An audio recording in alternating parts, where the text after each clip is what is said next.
Okay po, so quick summary po tayo sa buong Biblia from Genesis to Revelation. So ano ba yung mga main points ng bawat book? So yun po ang pag-uusapan po natin. Ang Book of Genesis, ito na may patungkol sa creation. Okay, ito po ay patungkol sa creation. And then the humans rebel against God. So after that, kung mapapansin natin, ang Panginoon nag-create ng tao and then later on sila ay naging rebellious. Yan, the rebellion gets so bad that God wipes out humanity with a flood. Dahilan na sila'y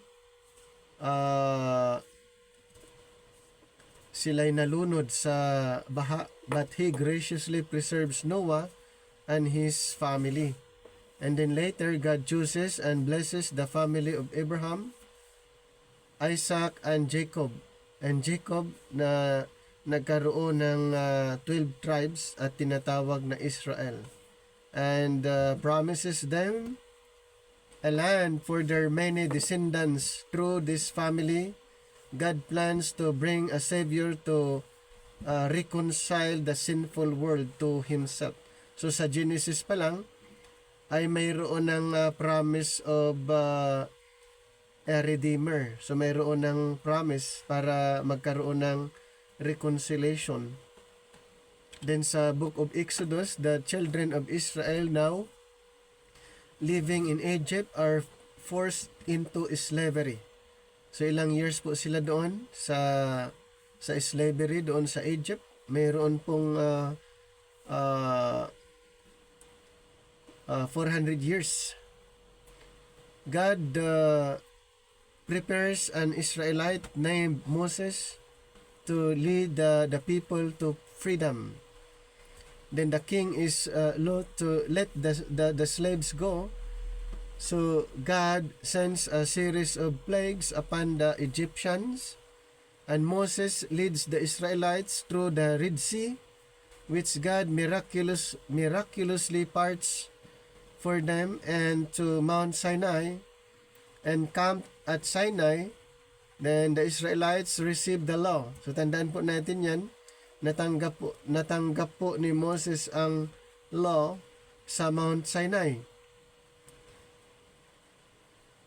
Then including the Ten Commandments, the law is the basis of a covenant between God and people. He has rescued with promised blessings for obedience. The people promised to uphold the covenant. So doon po actually nag-start doon sa Mount Sinai nung ibinigay ng ating Panginoon ang law and covenant. Then sa Leviticus, in the law, God established a sacrificial system. So sa Leviticus na po yung mga sacrificial system to atone for sins and a series of festivals for Israelites to observe as days of worship. And God gives Moses plans for a tabernacle, a tent where the sacrifices can be offered and God will meet with His people. So God specifies that the rituals and ceremonies of the tabernacle are to be overseen by the family of Aaron, Moses' brother. Sa Leviticus po niyo mabasa regarding sa mga offerings, mga ceremonies, rituals doon po sa Leviticus. And then sa Book of Numbers, the Israelites arrived at the border of Canaan, the land God had earlier promised to Abraham. But the people following Moses refused to enter the land due to their lack of faith and their fear of Canaan's inhabitants. As a judgment, God consigns the Israelites to wandering in the wilderness for 40 years until the unbelieving generation passes away and a new generation takes their place. God sustains His rebellious people with miraculous provisions throughout their time in the wilderness. Saan po natin matatagpuan yung record regarding sa 40 years na kanilang paglalakbay sa Book of Numbers. At doon din po natin mababasa yung mga unbelieving generation passes away, and then yung new generation. So yung mga unang henerasyon ay nawala habang sila'y naglalakbay papuntang promised land 40 years. So yung mga unang henerasyon ay namatay, and then here comes the new generation. At makikita niyo po, mababasa niyo po ang pangyayari sa Book of Numbers. Then sa Deuteronomy, the new generation of Israelites. So pinag-uusapan na sa Book of Deuteronomy yung mga bagong henerasyon is now ready to take possession of the promised land. So Moses gives a series of final speeches in which he reiterates the law of God and promises that one day God will send another prophet reminiscent of the power and mission of Moses. And then Moses dies in Moab. So sa Book of Deuteronomy po ay mga bagong henerasyon na nagpossess doon sa promised land na tinatawag Canaan. And then Joshua, Moses' successor, Joshua leads the children of Israel across the Jordan River and into Canaan. God overthrows the city of Jericho by knocking its walls down, and Joshua leads the people in a successful campaign to conquer the whole of Canaan. With a few exceptions, the Israelites remain faithful to their promise to keep their covenant with God, and God blesses them with military victories after the land is subdued.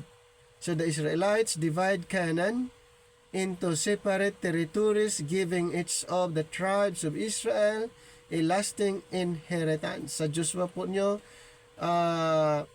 mababasa yung regarding po sa paghati-hati ng mga o yung pag-divide ng land of Canaan doon po sa Book of Joshua. I-divide into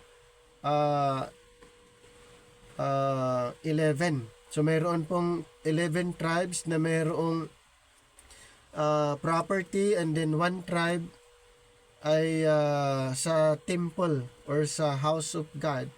Sila po yung in charge, yung Levites. Then next, the Book of Judges. Joshua dies, and almost immediately the people begin to turn away from the God who had blessed them. Rather than driving out all the land's inhabitants, they allow some of the Canaanites to survive. So, and the Israelites begin to worship the gods of the Canaanites. So, ito po ang nagiging problem that time. Dito po naka-record sa Judges na itong mga Israelites ay na-impluwensyahan po sila ng mga Canaanites dahil na sila sumamba ng ibang Diyos. True to the terms of the covenants, God sends enemies to oppress His people. The suffering they endure causes them to repent, and God responds by sending leaders to rally the people and defeat the enemies, bringing peace to the land again. This cycle is repeated several times over a span of about 300 years. Now, the Book of Ruth. During the time of the judges, a famine strikes the land, and a man of Bethlehem takes his family out of Israel to live in Moab. There he and his 2 sons die. His widow, Naomi, returns to Israel along with one of her daughter-in-law, a Moabites named Ruth. Back in Bethlehem, the two women face hardship, and Ruth gathers what food she can buy gleaning in a barley field owned by a man named Boaz. Ruth is noticed by Boaz and he gives her extra help. Since Boaz is related to Naomi's late husband, he has the legal opportunity to redeem the family. So meron po kasing law of yung tinatawag na redemption. So mayroong power to redeem, right to redeem, at ito nga si Boaz, isa siya sa may kakayanan to redeem. At ito nga siya yung nag-redeem kay Ruth. He has the legal opportunity to redeem the family property and raise up an heir in the name of the deceased. Ruth asks Boaz to do just that, and Boaz agrees. He marries Ruth and purchases the property that had belonged to Naomi, and Boaz and Ruth become the great-grandparents of Israel's greatest king, David. Then 1 Samuel, in answer to prayer, Samuel is born to a barren woman who then dedicates her young son to the tabernacle. Samuel is raised by the judge and high priest Eli. Early on, Samuel begins to receive messages from God and becomes known as a prophet. And after Eli's death, Samuel becomes Israel's final judge. Okay, nakita niyo po yung starting. Samuel becomes Israel's final judge. Then the people demand a king to make them more like other nations. Samuel advises against it, but the Lord directs Samuel to grant their request. Sa time ni Samuel, ito po yung ang mga Israelites ay nag-request po sila ng king katulad ng ibang bansa. And Samuel anoints Saul as the first king ayon sa request ng mga Israelites. Saul starts out well, but he soon begins to act in pride and ignore God's commands. And God rejects Saul as king and instructs Samuel to anoint another person to take Saul's place.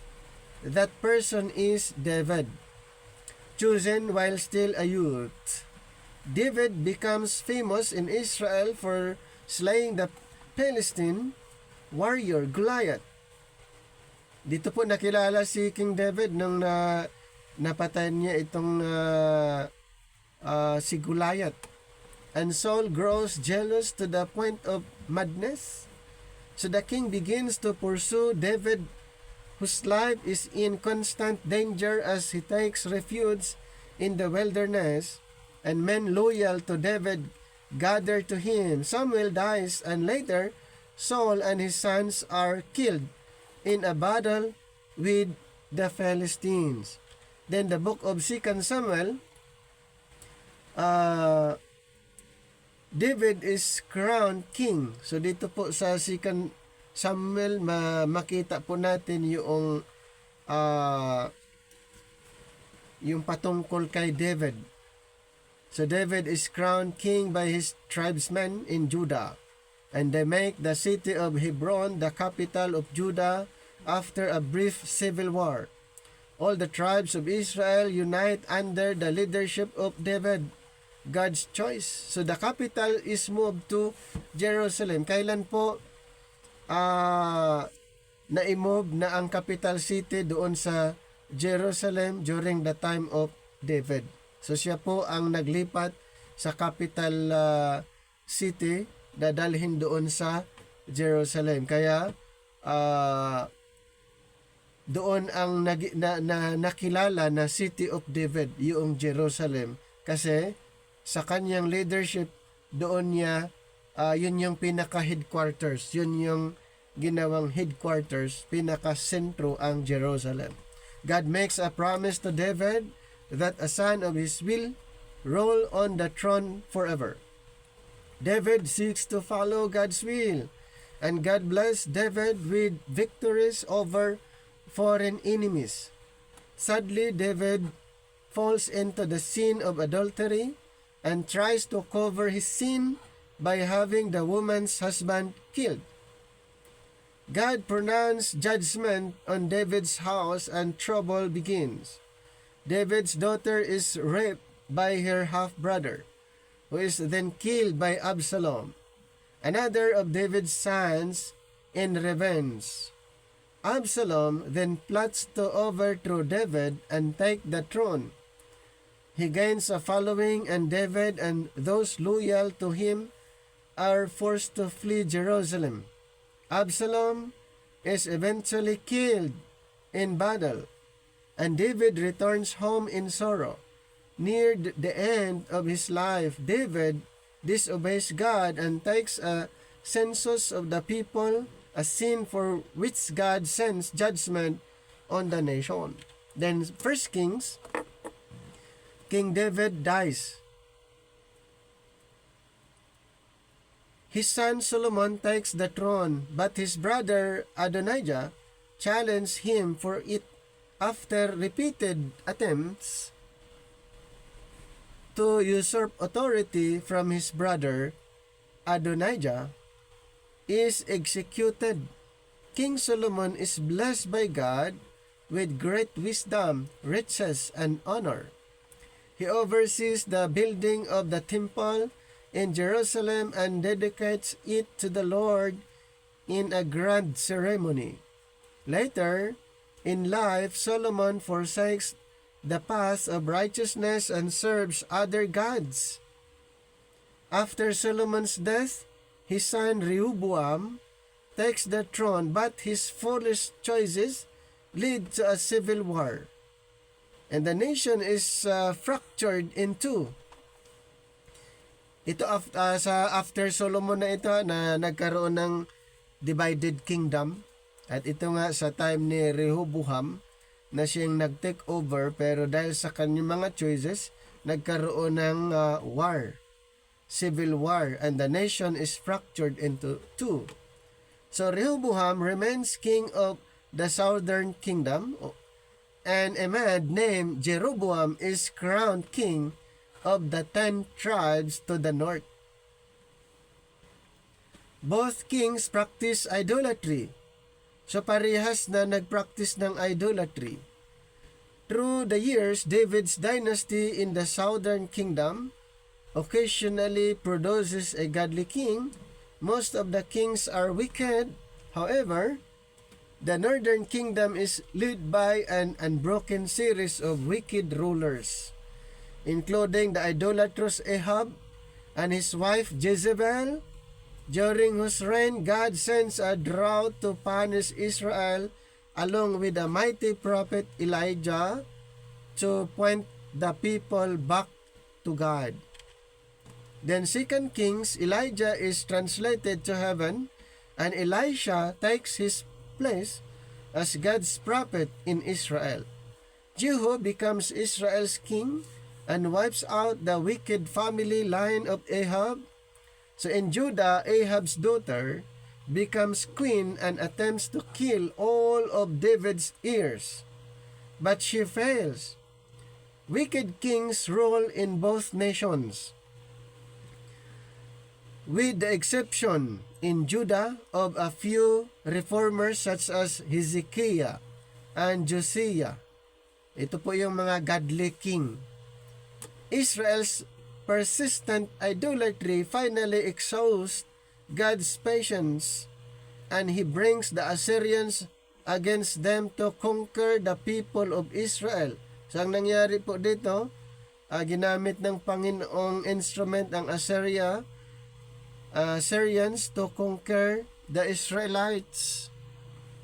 Later, God brings the Babylonians against Judah as a judgment, and Jerusalem is destroyed. And then later, ang ginamit naman ng Panginoon para i-conquer ang Juda ay ang Babylon at sinira ang templo sa Jerusalem. Sinira ang Jerusalem. Then sa 1 Chronicles, a genealogy traces God's people from Edom to the kingdom years with a focus on David's family. The rest of the book covers much of the same material as 1 and 2 Samuel with an emphasis on the life of David. So more on, ang 1 Chronicles more on sa family ni David. 2 Chronicles, this book covers much the same material as 1 2 Kings with an emphasis on David's dynasty in Judah.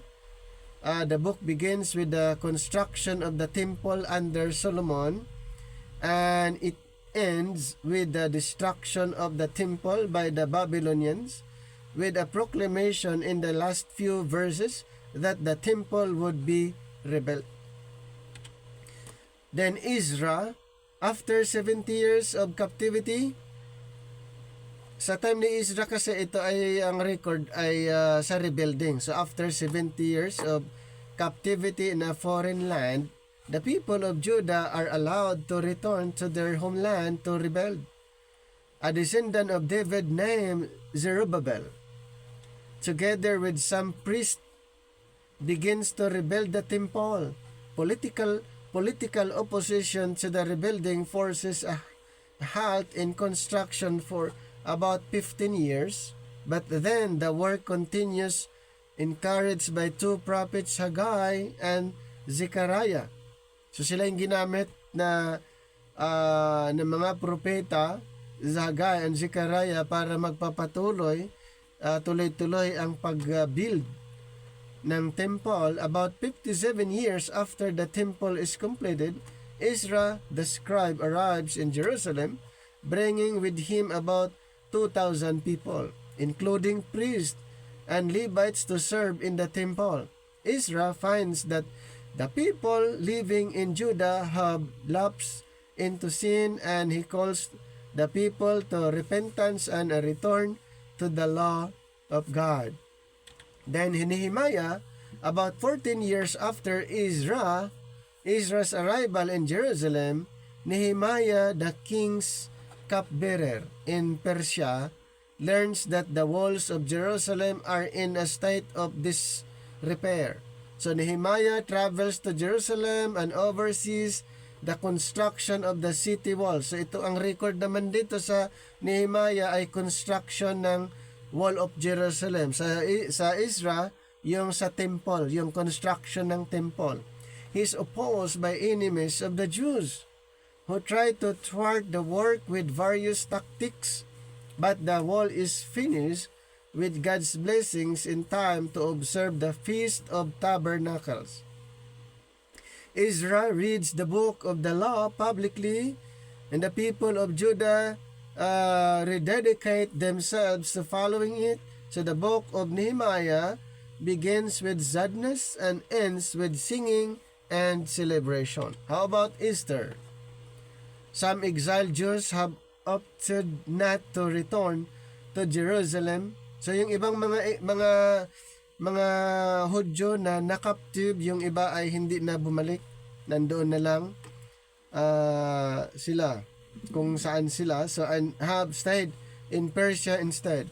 Xerxes, the king of Persia, chooses as his new queen a young woman named Esther. Esther is a Jewish, but she keeps her ethnicity secret.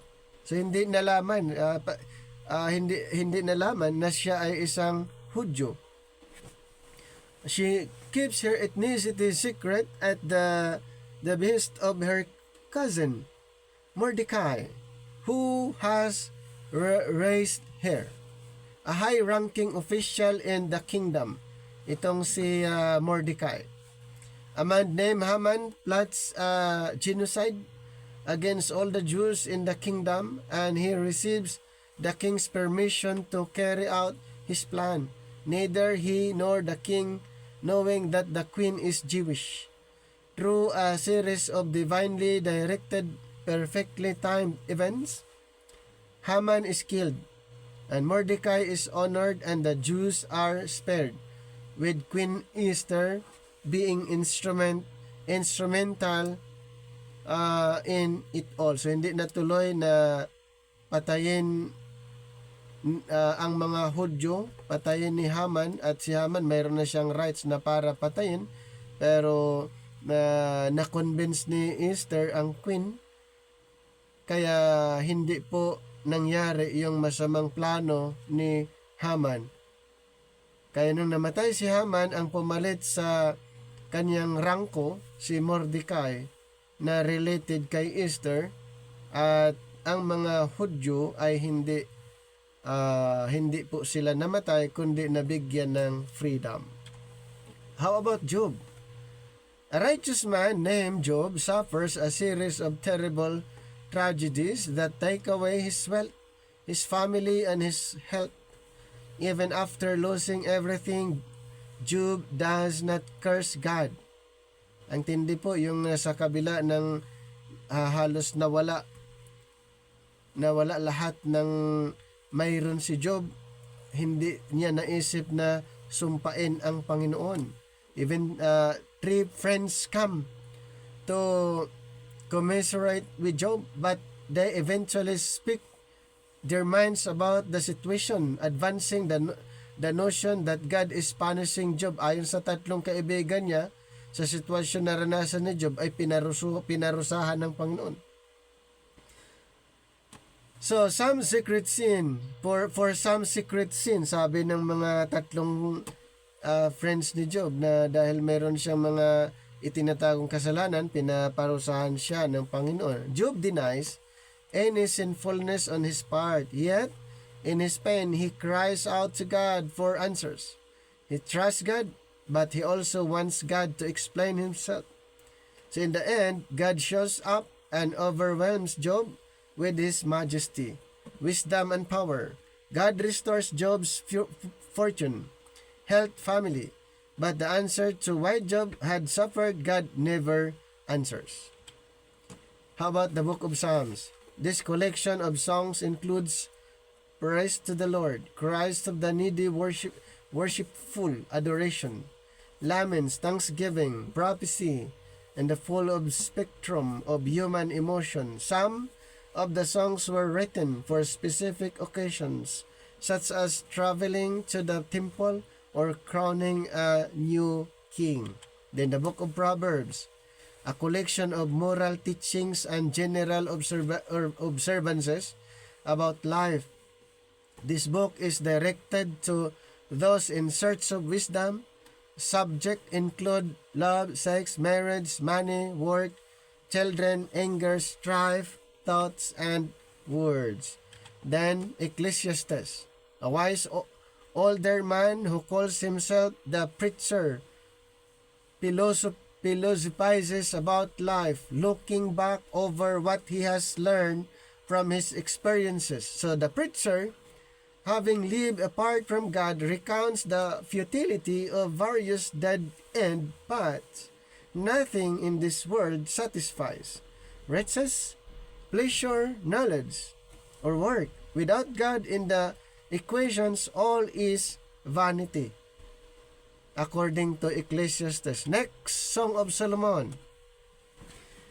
A king and a humble maiden express love and devotion to each other through their courtship, leading to a joyous and affirming consummations of the marriage on the wedding night.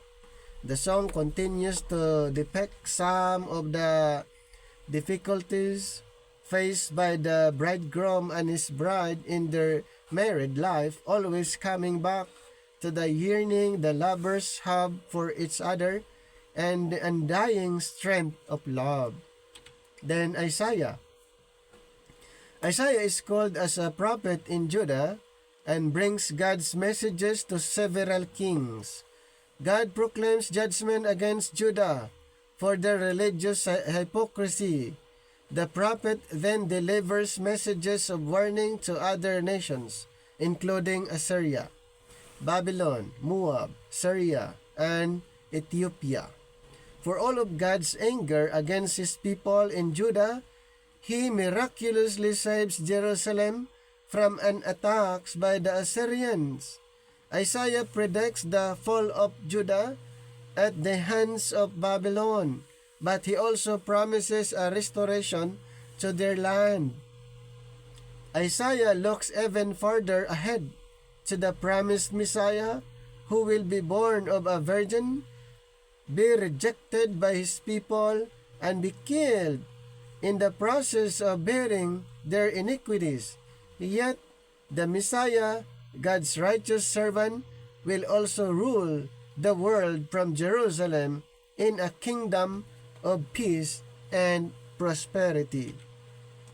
Then how about Jeremiah? Jeremiah, living during the time of Babylonian invasion of Judah, prophesies Babylon's victory over Judah, a message that brings him much grief from the proud kings and false prophets in Jerusalem, continually calling God's people to repent.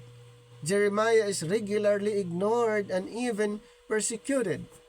Through Jeremiah, God promises that he will one day establish a new covenant with Israel. So the prophet lives to see the fall of Jerusalem and predicts that the people's captivity in Babylon will last 70 years. So doon po nyo mababasa yung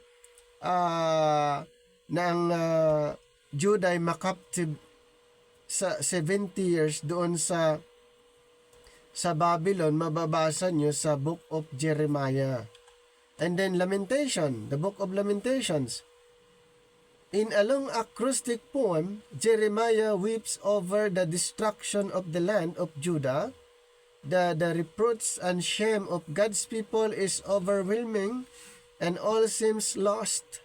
Yet God is just in his discipline and he is merciful in not destroying the rebellious nation completely.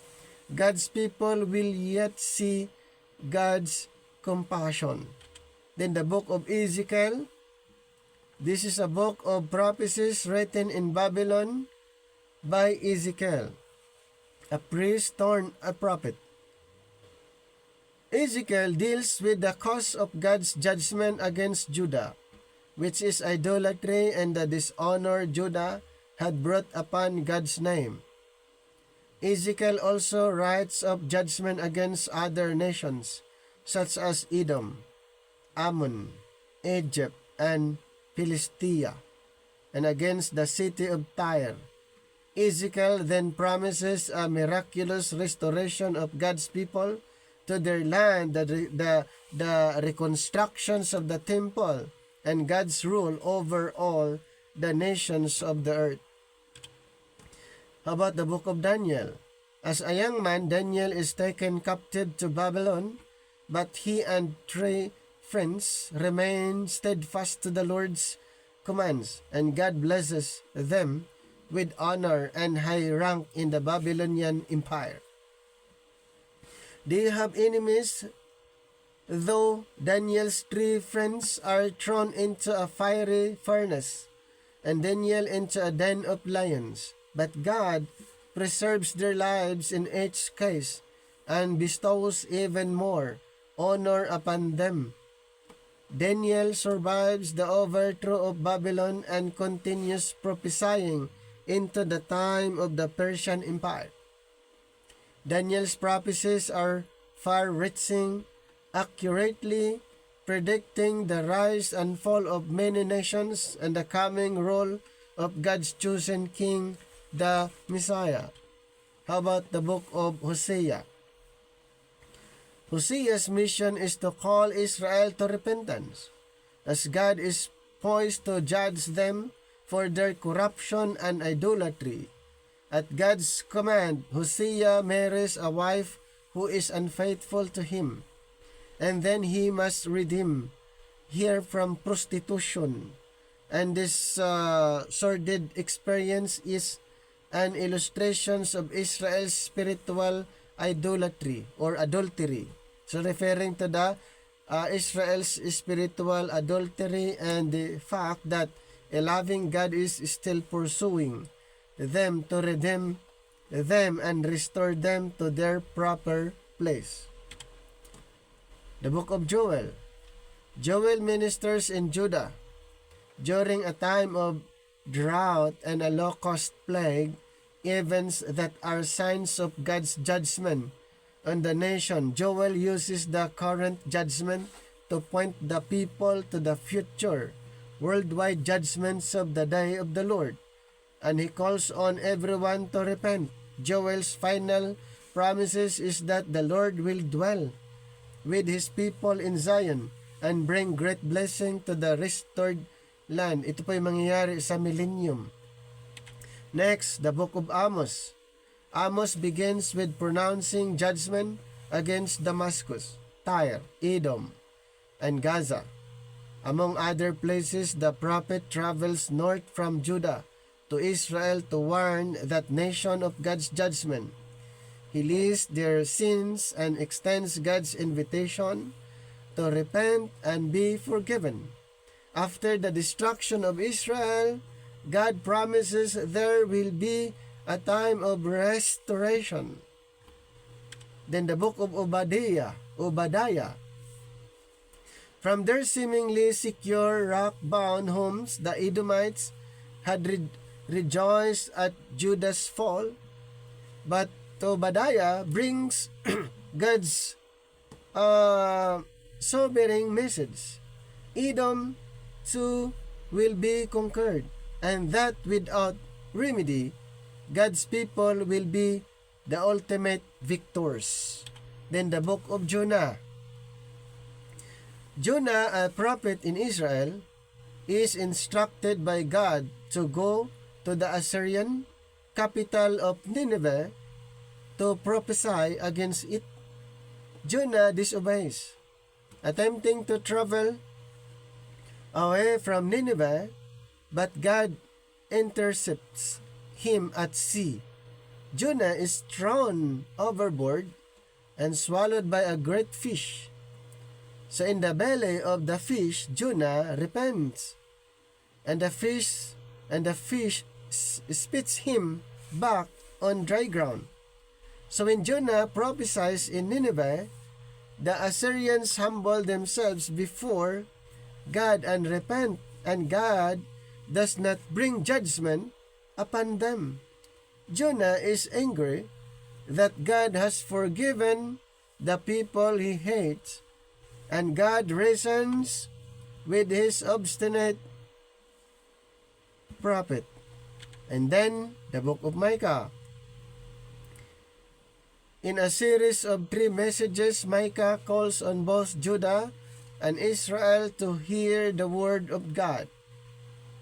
He prophesies of coming judgment on both kingdoms and foresees the blessed kingdom of God ruled by a king who would be born in Bethlehem, referring to Jesus.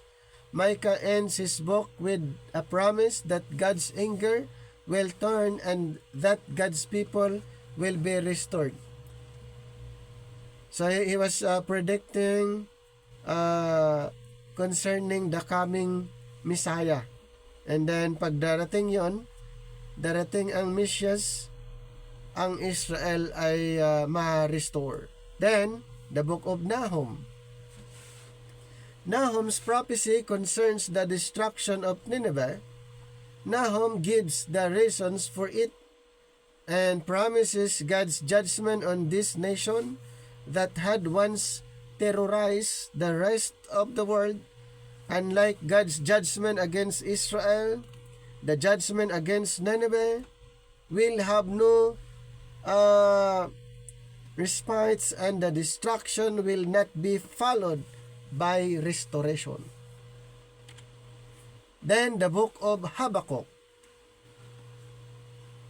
The prophet questions God about something he cannot understand, namely, how God can use the wicked Babylonians to punish God's own people, Judah. The Lord answers by reminding Habakkuk of his sovereignty and faithfulness, and that in this world the just will live by faith. Then the book of Zephaniah. Zephaniah warns of the coming day of the Lord, a prophecy fulfilled in part by the invasions of Babylon and more remotely at the end of time. Other nations besides Judah are also warned of coming judgment, including Philistia, Moab, Cush, and Assyria. Jerusalem is called to repent, and the book ends with a promise from God to restore His people to favor and glory. Then, the book of Haggai.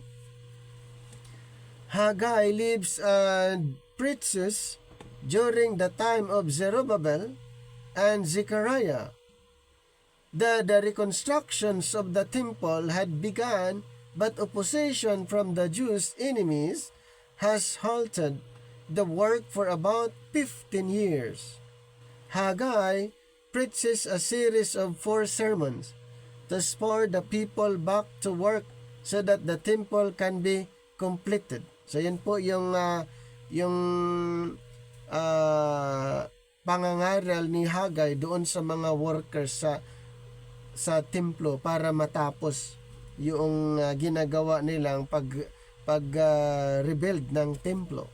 Then the book of Zechariah, contemporary of Haggai and Zerubbabel. Zechariah encourages the people of Jerusalem to finish the reconstructions of the temple. So yan yung sinabi ni Zechariah doon sa mga tao, sa mga workers para matapos. In-encourage niya para matapos yung pag-construct sa templo. A work that has languished for about 15 years.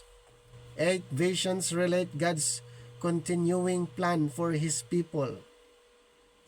Judgment on Israel's enemies is promised, along with God's blessing on His chosen people. Several messianic prophecies are included predicting the Messiah's coming, His suffering, and His eventual conquering glory. How about Malachi? Malachi, ministering to post-exilic Israel. So pag sabing post-exilic, ito po ay after the captivity. Okay, ito po ay after the captivity. So ito si Malachi ay nag-minister siya after the captivity to Israel. So Malachi calls God's people to repentance. The prophet condemns the sins of divorce, bringing impure sacrifices, withholding tithes, and profaning God's name. So pinag-usapan natin ito. Yung mga priest ay nag-o-offer sila ng mga may sakit na mga alay, mga animals, mga may kapansanan na mga animals, at saka hindi sila nagbibigay ng tithes, at sila po'y binansagan ng mga corrupt na mga priest. So, hindi nila ibinibigay yung tithes, kaya si Malachi ay pinagsabihan sila na ninakawan ninyo ang Panginoon. Hindi na nila binigay, at nag-offer sila ng mga animal sacrifices, yung may mga kapansanan, may sakit, bulag. So, the book and the Old Testament ends with the descriptions of the day of the Lord and the promise that Elijah will come before that dreadful day. So, dito po ay mababasa natin yung prediction, propesya patungkol sa forerunner. At ito po ay na-fulfilled in the person of John the Baptist. How about the book of Matthew? The ministry of Jesus Christ is presented from the point of view that Jesus is the son of David and thus the rightful king to rule from Israel's throne. So in relation doon sa na-mention sa mga Old Testament books, ito po'y culmination doon sa mga propesiya. Ito po'y culmination sa pagdating ng ating Panginoon na siya po yung ipinangakong king na papalit doon sa trono ni David, at siya tinatawag Son of David. Ito po ay si Jesus Christ. Siya po yung rightful king to rule from Israel's throne, at mangyayari po ito sa millennium, sa second coming na po. Matutupad ang propesya na siya ay maghahari sa Israel. And Jesus offers the kingdom to his people. But Israel rejects him as their king and crucifies him. So he was introducing the kingdom to the nation Israel during his earthly ministry, but he was rejected as their king. Anong ginawa nila? They crucified their king. So their king and crucifies him, and Jesus rises again and sends his disciples into all the world to proclaim his teaching. But later on, ay siya nag-resurrect on the third day, and then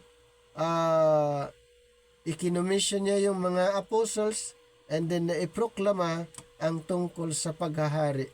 So in-offer ulit yung tungkol sa paghahari ng ating Panginoon, kanyang ino-offer doon sa mga apostles. Kaya ang mga apostles ay ipinapangaral, muli nilang ipinapangaral ang pagbabalik, ang paghahari ng ating Panginoon after his ascension.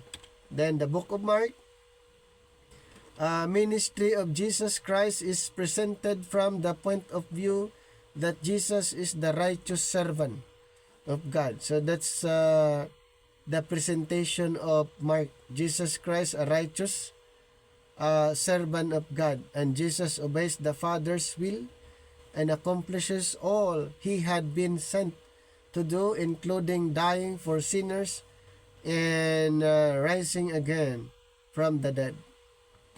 Then the book of Luke, the ministry of Jesus Christ is presented from the point of view that Jesus is the Son of Man. So ang presentation ni Lucas na si Kristo ay Son of Man who came to save the whole world, and Jesus shows the love of God to all classes of people regardless of race or gender, and he is unjustly betrayed, arrested, and murdered, but he rises again. Yun yung sinasabi niya sa Luke chapter 18, 31 to 32, sinabi niya sa mga apostles. And then sa verse 34, hindi lang naunawaan ng mga apostles, pero sinabi niya na siya ay mag-resurrect on that third day. Then the book of John, paano ipinipresenta ni John si Jesus Christ? Siya po ay Son of God. So the ministry of Jesus Christ is presented from the point of view that Jesus is the Son of God. Jesus speaks at length of his nature and work and the necessity of faith, and he proves that he is the Son of God. Through a series of public miracles, he is crucified and rises again. Ganun pa rin ang content na siya'y mamatay, pero siya'y mag-resurrect. Pero dito sa book of John, ang kanyang presentation patungkol kay Kristo na si Jesus Christ ay Son of God. Then the book of Acts. The book of Acts, this zeal to the life of Christ follows the ministry of the apostles. So dito po natin dito sa Book of Acts natin makikita din yung ministry ng mga apostles. Ito po ay continuation sa ministry ng ating Panginoon at itinuloy ng mga apostles. So, the ministry of the apostles following Jesus' ascension. And then the Holy Spirit arrives to fill and empower Jesus' followers. Ito po ay nangyari sa Acts chapter 2. And who began to preach the gospel. Ano pong gospel na kanilang ipinapangaral? The gospel of the kingdom in the midst of mounting persecution. So sa gitna ng persecution ay ipinapangaral ang tungkol sa kingdom. At ang mga inutusan na mangaral ay ang mga apostles. And then later on, the former enemy, si Saul na naging Paul, siya ay na-convert. Siya ay naging believer. Sa Acts chapter 9, 1-5, doon makikita natin yung record na siya ay na-convert. Nung papunta siya sa Damascus, along the way, he was converted. At siya ay nagiging preacher. Okay? Siya ay naging preacher at apostle ng mga hintel. Siya ay tinawag na preacher at later siya ay tinatawag na preacher apostle ng mga hintel. Itong si Pablo. Ayan. So na-convert siya. So the church begins in Jerusalem, expands to Samaria, and spreads to the Roman world. Then, the book of Romans. This theological treatise, written by Paul on one of his missionary journeys, examines the righteousness of God and how God can declare guilty sinners to be righteous based on the sacrifice of Jesus Christ. So dito naman sa book of Romans ay in-emphasize po dito paano magiging righteous ang isang tao. Ito po sa pamamagitan ng ginawa ng Panginoon sa cross. Na ang tao ay maituturing righteous sa harapan ng Panginoon kung siya ay maniniwala sa ginawa ng ating Panginoong Hesukristo. At dito po ay isa sa mga emphasis regarding the justification. Justification by faith. Justification na base sa ginawa ni Kristo sa cross. Then sa book of Corinthians, 1 Corinthians, the church in Corinth is riddled with problems, and the Apostle Paul writes to give them God's instructions on how to deal with various issues, including sin and divisions in the church, marriage, idolatry, spiritual gifts, the future resurrection, and the conduct of public worship. Napansin niyo po yung issue dito sa Corinthians, ang tindi po. Yung mga inaayos ni Apostol Pablo kasi nagkaroon ng problem ang church regarding sa fellowship, maging sa marriage, idolatry, lahat nagiging problema dito po sa 1 Corinthians. And then sa 2 Corinthians naman, the problems in the church in Corinth have for the most part been worked through. And Paul writes this letter to encourage them, to explain the love gift he is collecting for Judean Christians, and to defend his apostleship against critics who are speaking out against him. Sa 2 Corinthians naman ay kanya namang dinipinsahan. Okay, dinipinsahan niya yung kanyang apostleship doon sa mga kritiko. Marami kasing critic during that time, at dito sa 2 Corinthians ay kanyang dinipinsahan, maging ang kanyang mga na collect na mga love gift galing sa tulong ng mga ibang church at itutulong din nila doon sa Macedonia, at ganun din yung kanyang pagiging apostol ay kinikritik at ito'y dinipinsahan ni Apostol Pablo. Then sa Book of Galatians, ang issue naman dito ay tungkol sa mga false teachers have infiltrated the churches in Galatia, falsely suggesting that works of the law, specifically circumcision, must be added to faith in Christ in order for salvation to be real. So dito sa yung mga false teachers naman ay kanilang ini-introduce na hindi lang sa paniniwala ang tao ay maligtas, kundi idinagdagan nila ng mga requirements. Okay, dinadagdagan nila ng requirements patunay na ang isang tao ay ligtas. So mayroon pong mga additional requirements. So sino po ang mga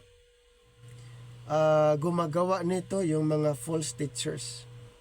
And para maging tunay na ligtas, mayroong mga ni-required na dapat nilang gagawin. Yan.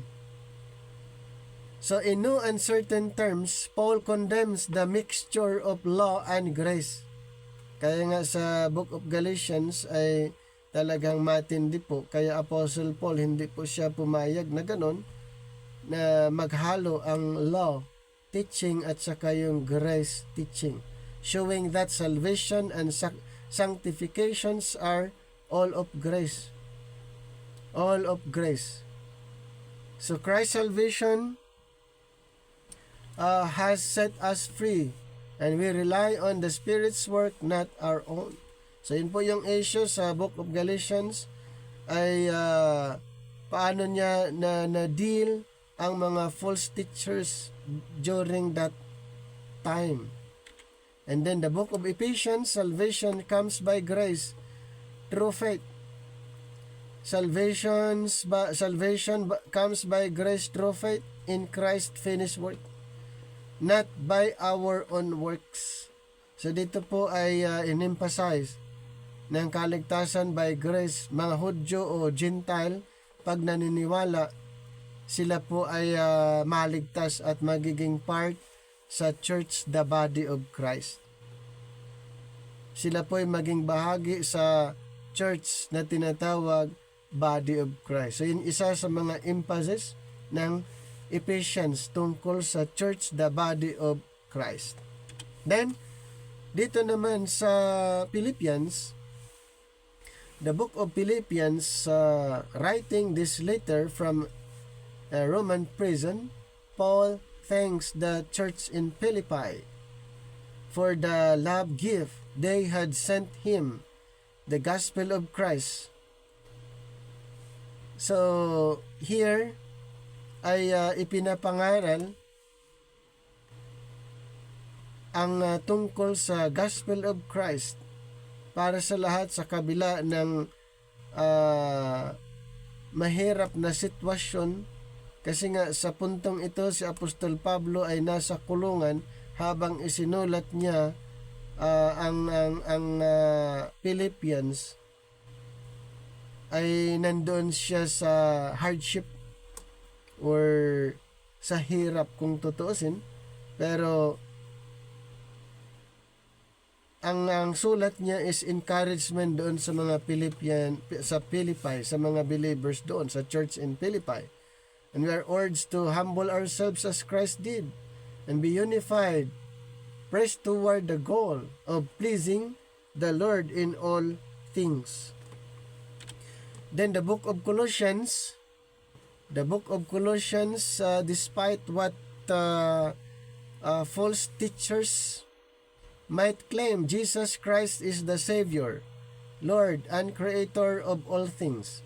In Him, all believers are made alive and complete, and they need not submit themselves to man-made regulations or the mandates of the Old Testament law. So dito po ay mga false teachers na naman.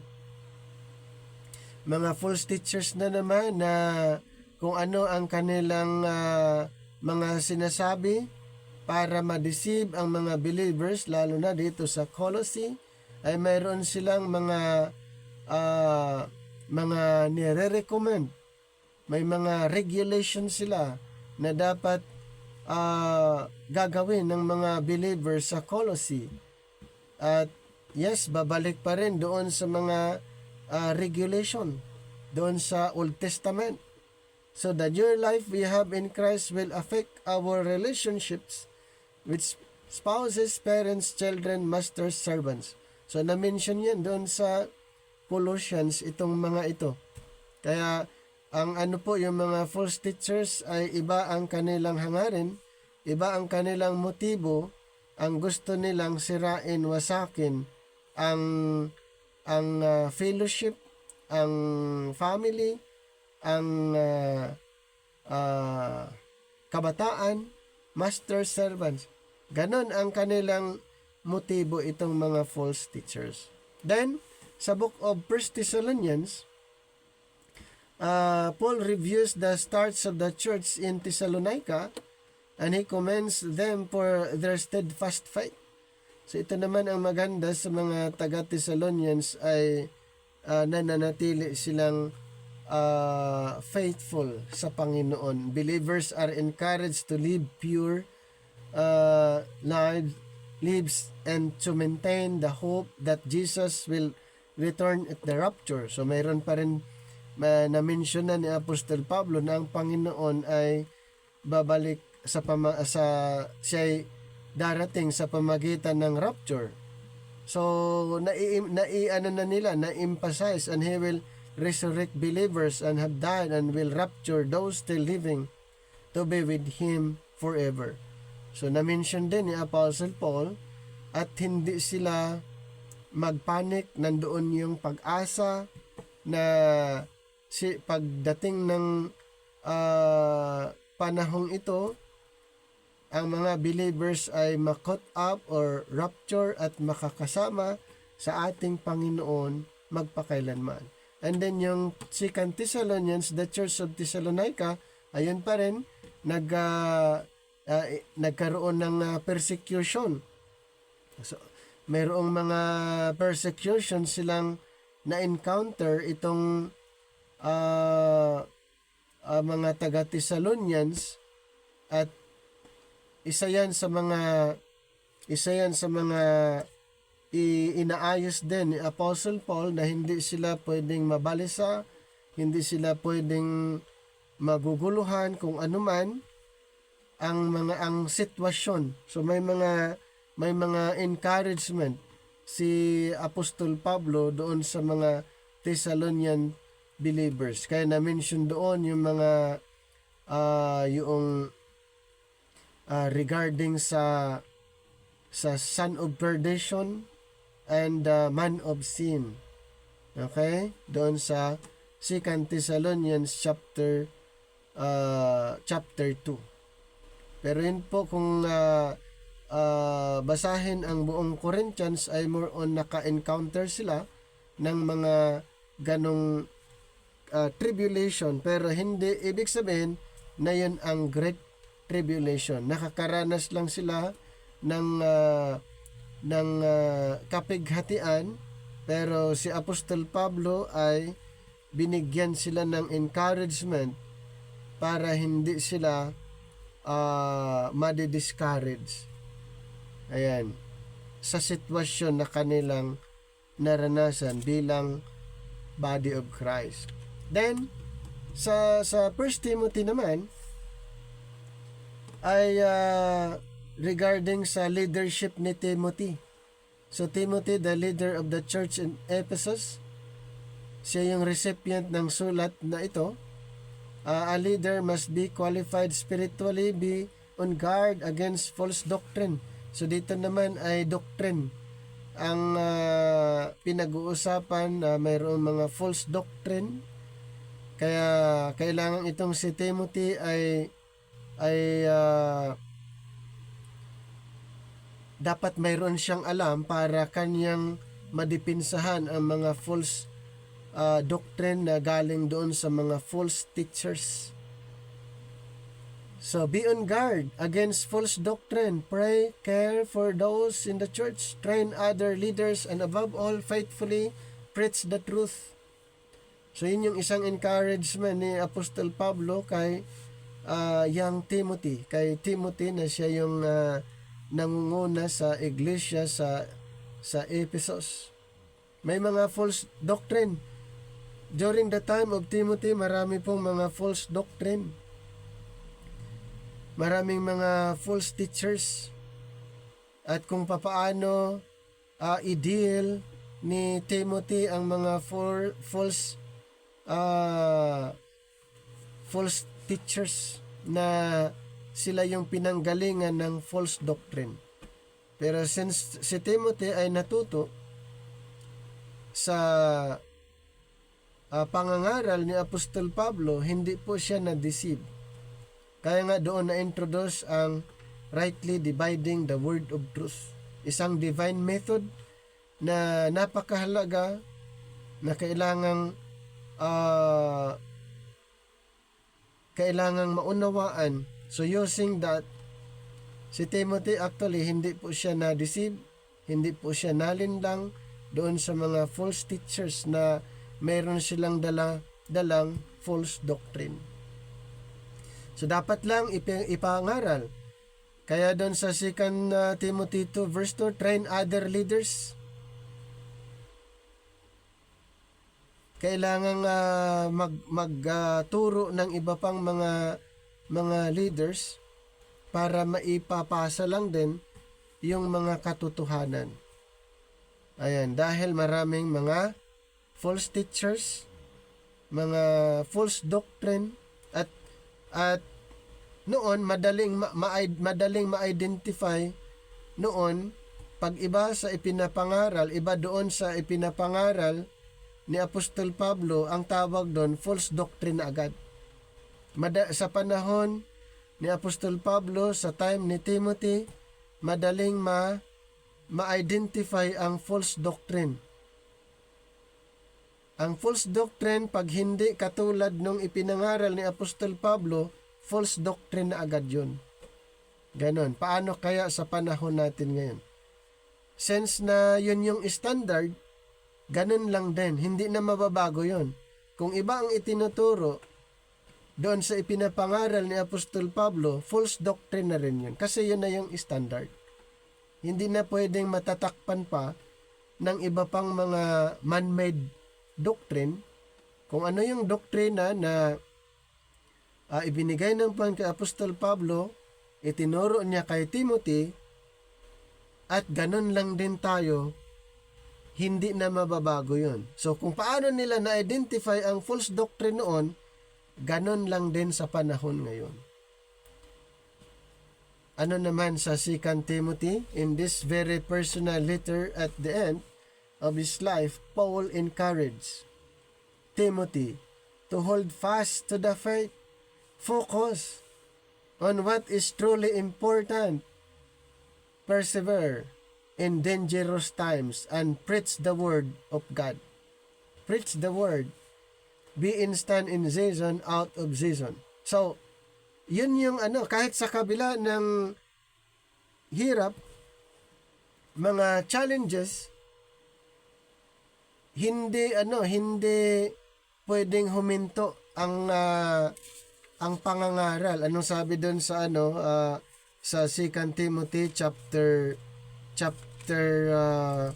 4 verse 2, preach the word, be instant in season, out of season, reprove, rebuke, exhort with all long suffering and doctrine.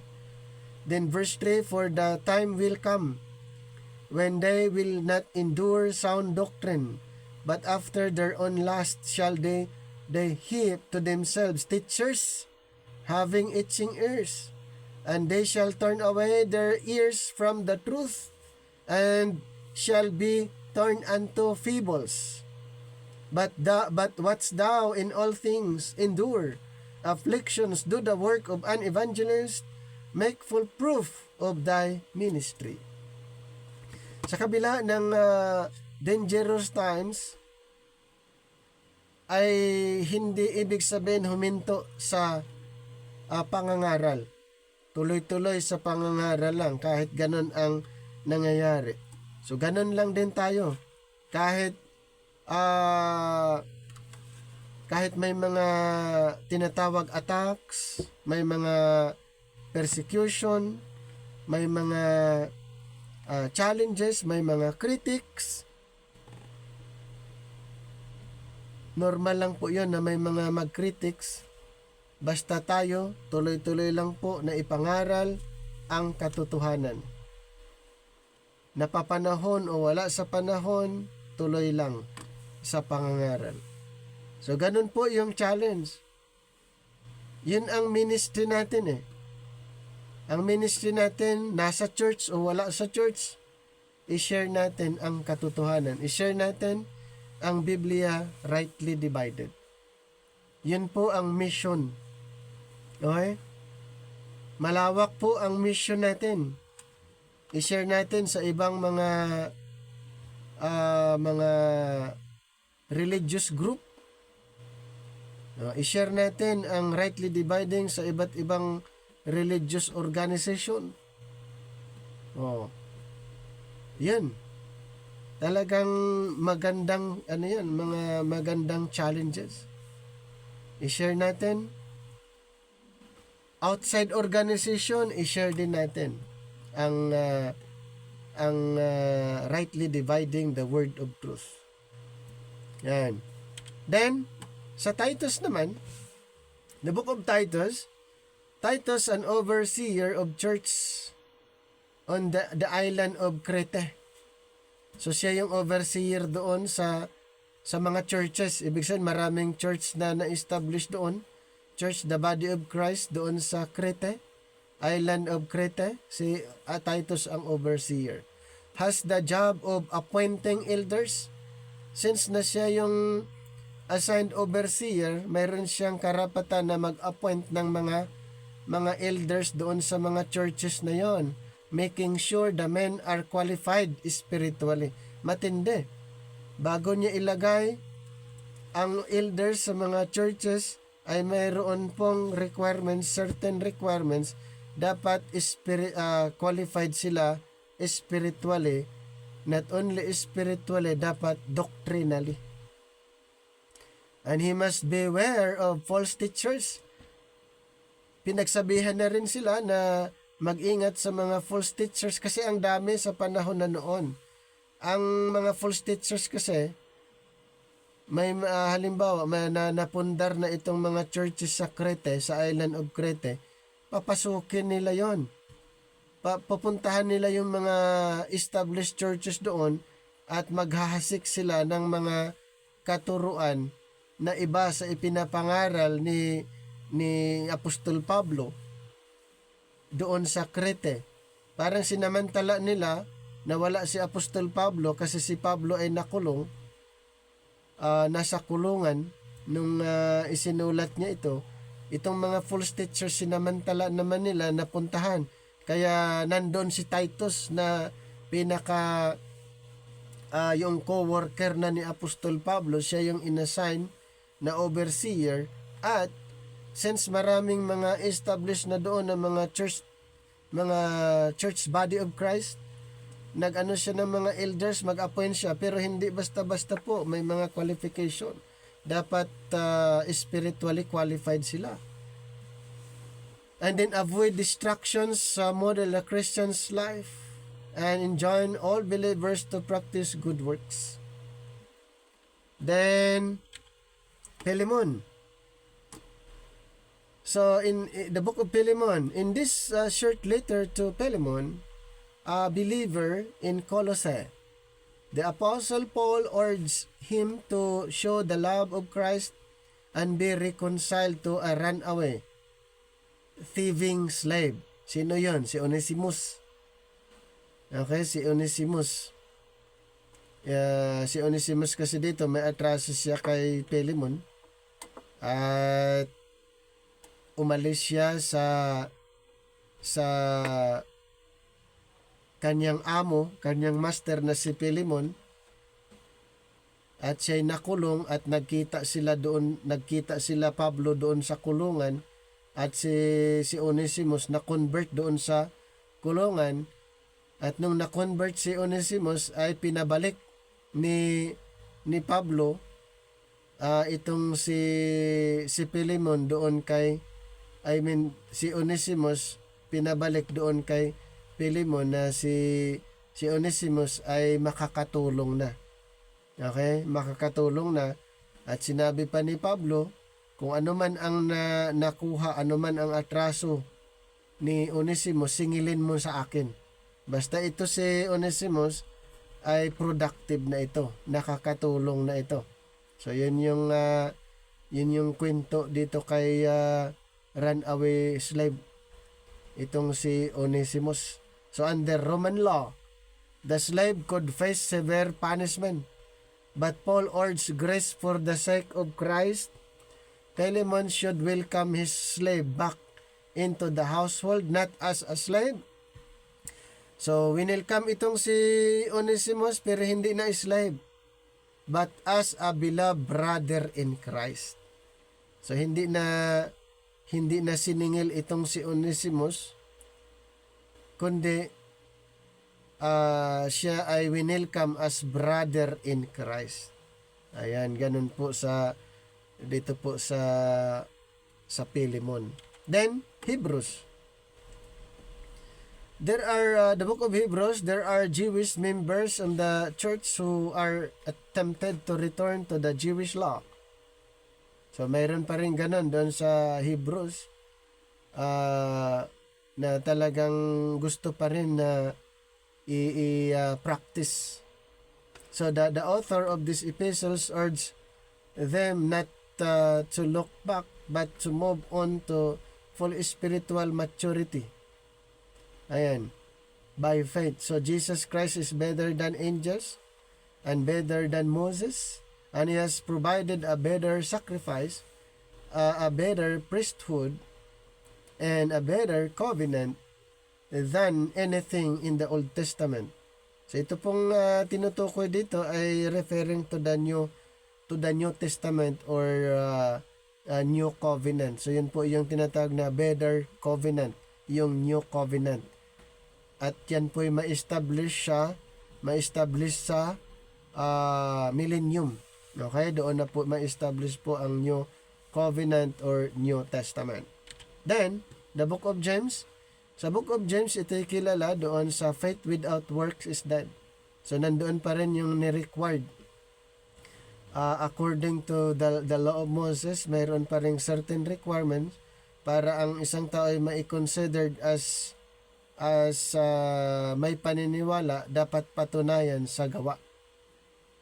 Yun yung pinaka sa James. Nandoon pa rin yung works. Kung ano yung ni-required ng kautusan, dapat gagawin, at kung ito'y magawa, yun yung tinatawag na measuring tool para ang isang tao ay may paniniwala. Dapat gumawa according to the requirements, base sa ni-required ng kautusan. At doon siya ma-conclude na siya may paniniwala. Sa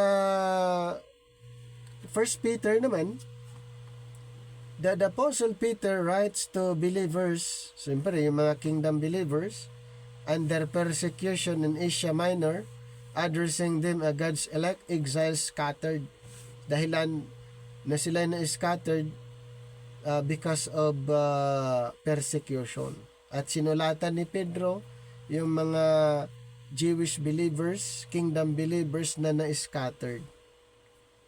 Then sa 2 Peter naman, with his death impending, Peter writes the church, exhorting them to follow the word of God, identity, and avoid false teachers. So still, mayroon pa rin yung mga false teachers, and live in holiness as they await that second coming of Christ. So sa 2 Peter, mayroong mga challenges po doon sa mga kingdom believers dahil may mga false teachers. Okay, may mga false teachers, pero si Pedro ay nagbigay pa rin ng warning. Sinulatan niya yung mga kingdom believers. Then, inaantay pa rin nila yung second coming ng ating Panginoong Hesukristo. Then sa 1 John naman tayo, 1 John, God is light, love, and truth. Those who truly belong to Christ will seek fellowship with His redeemed.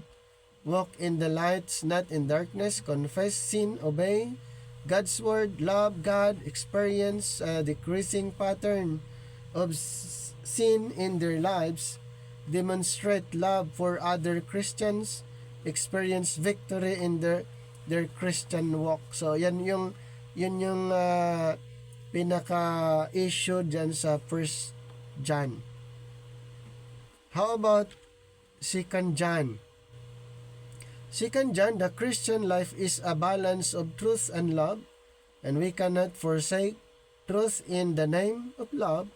Neither can we cease loving because of a misdirected notion of upholding the truth. So ganun pa rin pinag-uusapan dito yung system of living bilang mga believers. Okay, mga kingdom believers. Sa 3 John naman, two men are contrasted. Sino? Si Gaius, si Gaius, who shows his commitment. At Gaius and Diotrephes ito eh. So Gaius, who shows his commitment to truth and love through hospitality. Yan yung description kay Gaius. Itong si Diotrephes iba, who shows his malice and pride through a lack of hospitality. So yan yung kaibahan ni Gaius at si Diotrephes. Sa Jude naman tayo, the book of Jude, so the message of the gospel will not change. But there are men who attempt to pervert the message and teach false doctrines to benefit themselves and lead people astray. And these men must be resisted in the truth. So yung gospel dito, ang kingdom gospel, may mga false teachers, na gusto din nilang baguhin ang ipinapangaral. So yan, isa yan sa issue dito sa book of Jude. Then next is the book of Revelation. Jesus is the Lord of the kingdom church. Yes? And He knows the condition of its believers. Alam niyo yun, yung mga kingdom church, ito po yung mga converted sa time past. At saka during tribulation. Sa Pentecost, during Acts period, first part ng Acts, sila yung mga kingdom believers. At alam ng Panginoon yung condition ng bawat believers. And the end times will be marked by an increase in wickedness, the rise of the Antichrist, one world government, and the fury of Satan against God's people on earth. God pours out His wrath on a rebellious and unrepentant world series judgment that's steadily increased in severity. Finally, the Lamb of God returns. Ito po yung second coming to earth with the armies of heaven defeating the force of evil arrayed against Him and setting up His kingdom of peace. Yan po yung millennial kingdom. The Antichrist and the wicked of every age are thrown into the lake of fire, while the kingdom believers will inherit a new earth and the new Jerusalem. So yun po yung yun yung issue na pinag-uusapan dito sa Book of Revelation, more on sa last part ng propesya. Okay? So sana po ay mayroon po kayong natutunan dito po sa quick summary po natin ng ating Bible from Genesis to the Book of Revelation. Okay po, so hanggang dito na lang ang ating pag-aaral patungkol po sa the whole Bible summary. Maraming salamat po.